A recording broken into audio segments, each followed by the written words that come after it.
Welcome back to another session of biochemistry classes. So, dealing with molecular biology techniques. Today's class will go on to gene therapy, right? So, what do you understand by gene therapy? These are gene manipulation techniques in the field of molecular biology, which helps in the treatment of certain genetic disorders. So, these genetic disorders can be the inactivation of some functional genes by mutation, or it can also lead to cure of certain genetic diseases which can be introduced to the normal genes into the individuals who have the defective genes, which can change the disease condition of the next generation, right? So with this, we'll start off with what is gene therapy. As we said, it is a process of inserting of genes into the cell to treat any genetic diseases. So this genetic manipulation, it can happen in an animal or in the humans to correct a genetic disorder. So gene augmentation therapy, it is a DNA is inserted into the genome to replace the missing gene or mutated gene, whichever is present in the disease condition. So this gene inhibition therapy then you have the antisense gene inhibition. The expression of the dominant gene is more treated in gene therapy. Okay, so genetic diseases can be due to many reasons. Okay, so the deficiency of a product, like in hemophilia, it could be due to deficiency of the clotting factor 8, or it could be due to any accumulation of products due to defective metabolism, as in galactosemia it is due to galactose. And then you have the phenylketonuria, it is due to phenylalanine. And iron deficiency you see in hemochromatosis. Okay, so these are a type of genetic diseases. And then there are certain genetic diseases that can be managed by replacement of a deficient product, like factor 8 in hemophilia, it can be replaced. Then decreasing the accumulation of the products by dietary restrictions, such as in galactosemia, the galactose intake should be reduced in the patient, or in phenylketonuria, the phenylalanine is restricted in the diet. Okay, so what are the prerequisites for gene therapy? So you have certain criteria that has to be satisfied before the gene therapy is permitted in humans. So what is it? The first you have is a prognosis of the disease should not be adverse, and it should be accurately predictable. At the end of the gene therapy, when the patient is given, the disease condition or the prognosis should be predictable. Okay, so the genetic disease is due to a well characterized single gene defect. So we know which gene that is defective so that we can replace that particular gene in gene therapy and rectify the disease. Then the target cell and the delivery methods without any deleterious effect should be known. So when a target cell is given, it shouldn't cause any deleterious effect. Okay, then there should be evidence that the gene that is following a gene therapy functions adequately and produces no side effects or harmful effect at all, right? So these should be the prerequisite of gene therapy. So what are the different types of gene therapy? You have gene replacement, where the mutant gene is removed and replaced with a normal gene.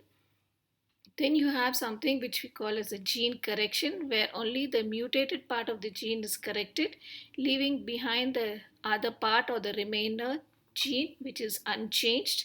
And then you have gene augmentation, that is, the normal gene is introduced into the affected cells in addition to the mutated gene which is left as such. Okay, so you have three forms of gene therapy.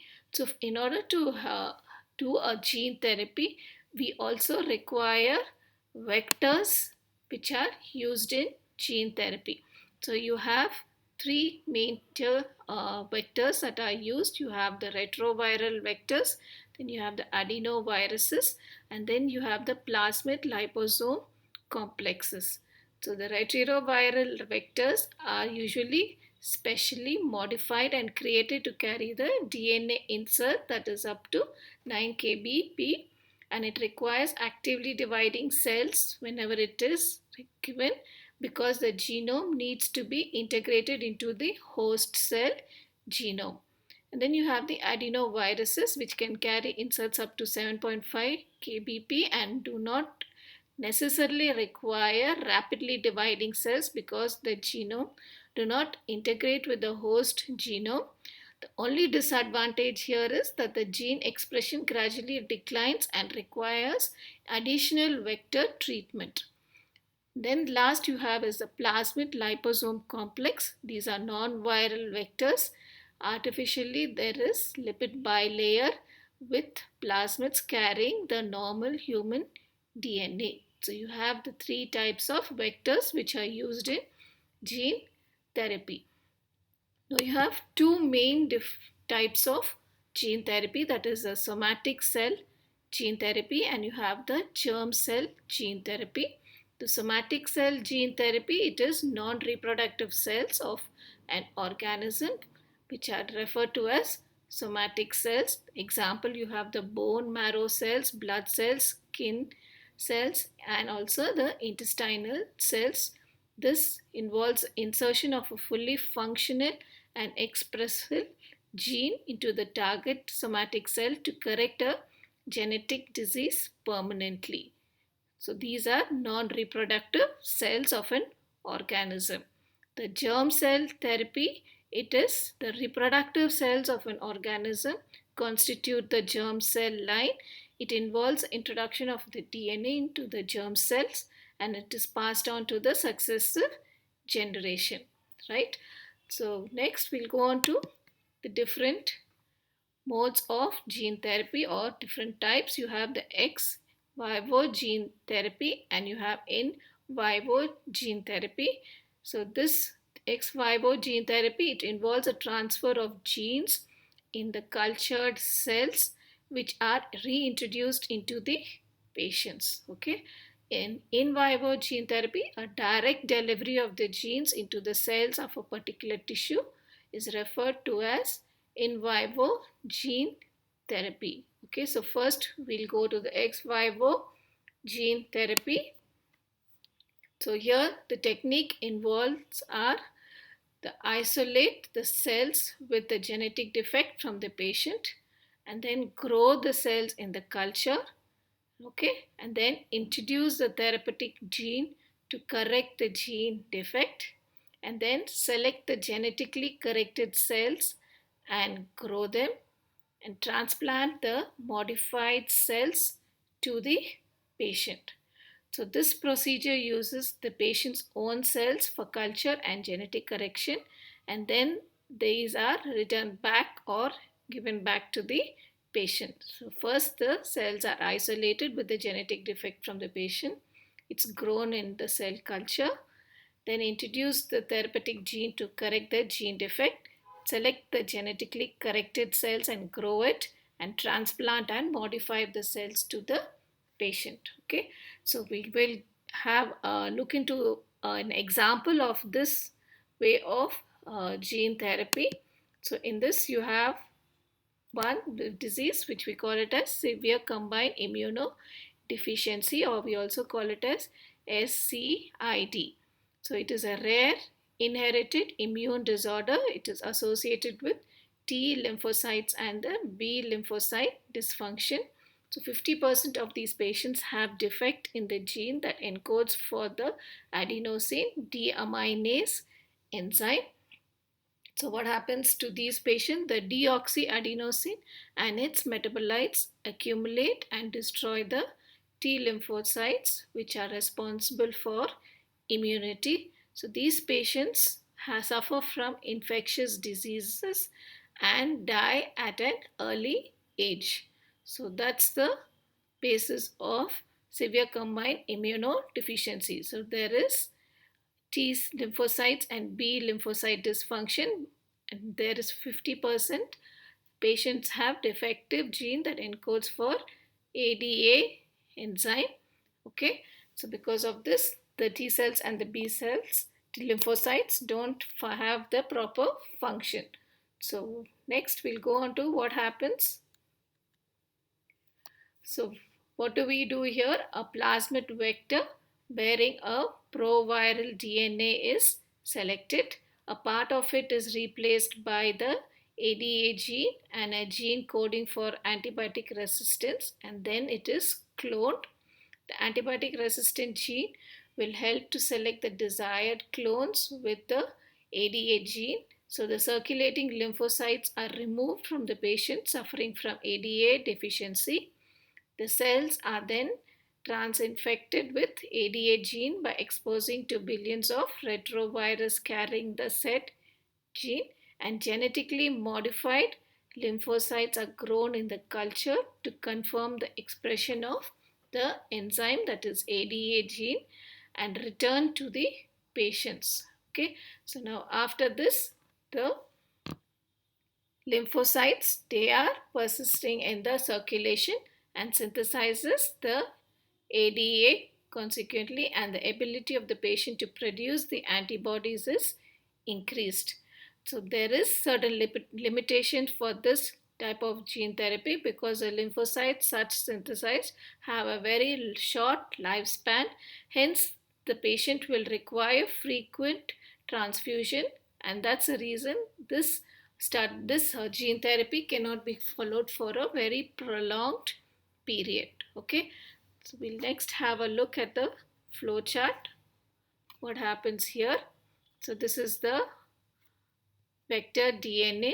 The human ADA gene is cloned with the retrovirus containing ADA gene, and then it is inserted to the vector, and then infection. Then the lymphocytes with the viral DNA and the ADA gene is isolated, and it is grown in the cell culture to verify the expression of the ADA transgene. Then when you take it, so the infused lymphocytes with the ADA gene expression into the patients, right? So you infuse it into the patient. So what happens? The child with SCID, ADA minus gene, there is synthesis of ADA and there is correction of the SCID, right? So then again from the patient you isolate the lymphocytes, and again this takes place at every transfusion, right? So this is the whole process of the gene therapy in ex vivo for the patient suffering from SCID, where there is decreased synthesis of ADA enzyme, that is adenosine deaminase enzyme, right? So this is about ex vivo gene therapy. Next we'll go to in vivo gene therapy. So here there is direct delivery of the therapeutic gene, that is the DNA, into the target cells of a particular tissue of a patient. So the tissues can be either the liver, the muscle, the skin, the spleen, lung, brain, and the blood cells. Okay, so the gene that delivers can be carried out by viral or non-viral vector system. So the success of in vivo gene depends on the efficacy of the uptake of the therapeutic gene by the target cell, the intracellular degradation of the gene and its uptake by the nucleus, and also the expression of the capability of the particular gene. So how is a gene that is delivered? You have the gene delivery by the virus. It can be either due to retinovirus, by the adenovirus, and also herpes simplex virus. And then you have certain non-viral systems, that is the pure DNA that constructs and can be directly introduced into the target tissue.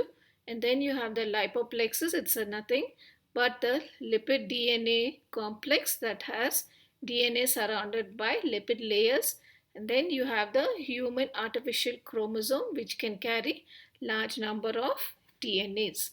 Okay, so next we'll go on to an example of in vivo gene therapy. So here we've taken some case of cancer, that is tumor necrosis factor gene therapy we do. So it is a protein produced by human macrophages, provides defense against cancer cells by enhancing the cancer fighting ability of the tumor infiltrating lymphocytes, TILS, a special type of immune cells. So this tumor infiltrating lymphocytes were transformed with the tumor necrosing factor gene and used for the treatment of malignant melanoma. So the tumor necrosing factor as such is toxic. But fortunately, there was no side effects which were detected in the melanoma patients. And so the cancer patients showed improvement which was observed by this gene therapy. That is tumor necrosis factor gene therapy. Next, you have another in vivo gene therapy, that is suicide gene therapy. So here the gene encoding the enzyme thymidine kinase is referred to as a suicide gene, and it is used for treatment of cancer. So what happens here is thymidine kinase gets phosphorylated and the nucleosides to form nucleotides which are used for the DNA synthesis during cell division. A drug that is cancyloclover resembles to the certain nucleosides. Okay, so what happens? The thymidine kinase, by mistake, it phosphorylates cancyloclover to form the triphosphate GCV, and it becomes a false and unsuitable nucleotide for DNA synthesis.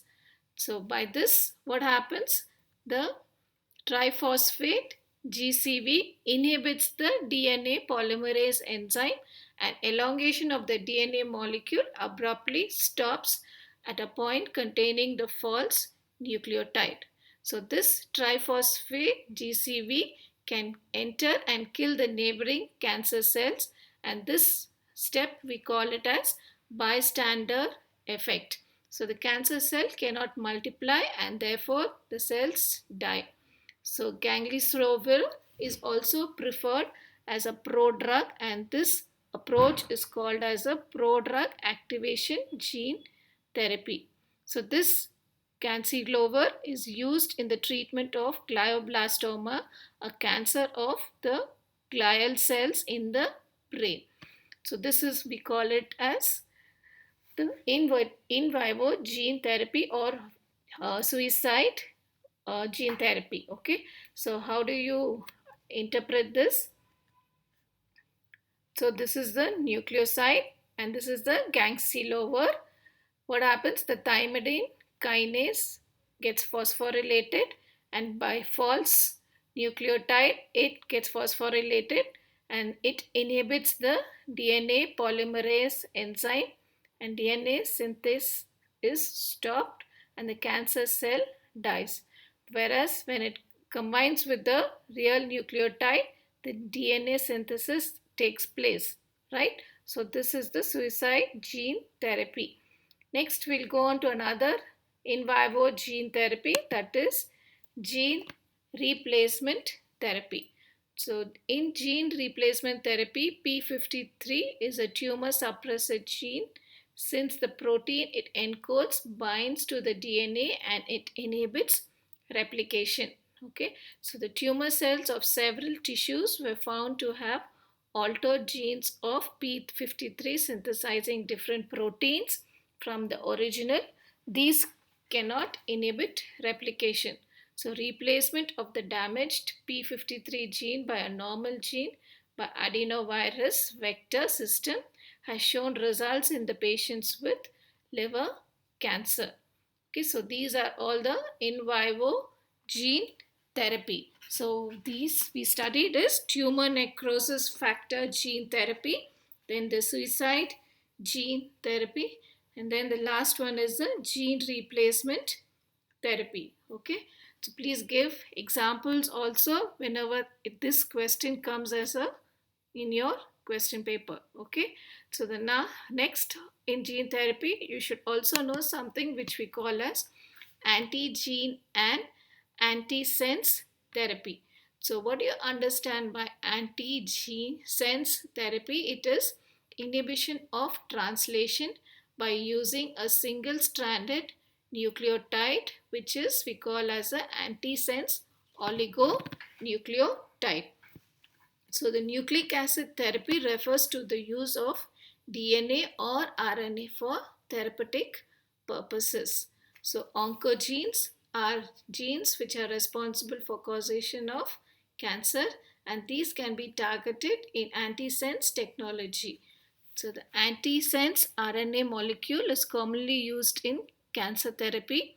It is effectively only if antisense oligonucleotide is present, that is antisense mRNA, and it binds to the target RNA and blocks the protein synthesis. So these are the two ways where it can block the protein synthesis. So what is this? That is, the antisense cDNA can be cloned and transfected into the cells. The antisense mRNA is synthesized by transcription, and this blocks translation by binding to mRNA, forming a gene containing exons and introns through transcription, which is followed by this processing. And then what happens? It blocks the translation directly by introducing the antisense RNA into the cells. So this hybridized with the target mRNA and blocks translation. So this type of antigene and antisense therapy, it is used to treat brain cancer or brain tumor, especially glioma, that is the cancer of the glial cells of the brain, and also it is used to treat cancer of the prostate gland. This is antigene and antisense therapy. So we'll just have a look at the picture where it says the antigene and antisense therapy. So here in the first picture you can see inhibition of translation how by antisense RNA. So here you can see the antisense cDNA is introduced into the cell. Okay, so when it is introduced directly, what happens into the cell? It produces antisense RNA. So this antisense RNA, you can see the antisense, the red one, by transcription, it is synthesized and it directly has the mRNA, which is antisense RNA complex, and it prevents the protein synthesis. Okay, then the second one you can see, it is the antisense RNA is directly introduced into the cell. So the antisense complementary DNA, you can see the exon 1 and the exon 2, you can see, and this mRNA leads to the formation of mRNA antisense RNA complex. Here again there is no protein synthesis. So this is the direct introduction into the cells. The antisense RNA is introduced directly. So these are the two methods, that is antigene and antisense therapy. So this finishes with gene therapy. So gene therapy generally comes as a 5-mark question or a 3-mark question. So please write in detail what are the different gene therapy which you've studied, and also the ex vivo and the in vivo with examples, right? So this is about gene therapy. In the next class, we will go on to another molecular biology topic, right? So please go back and study. Thank you. Have a nice day.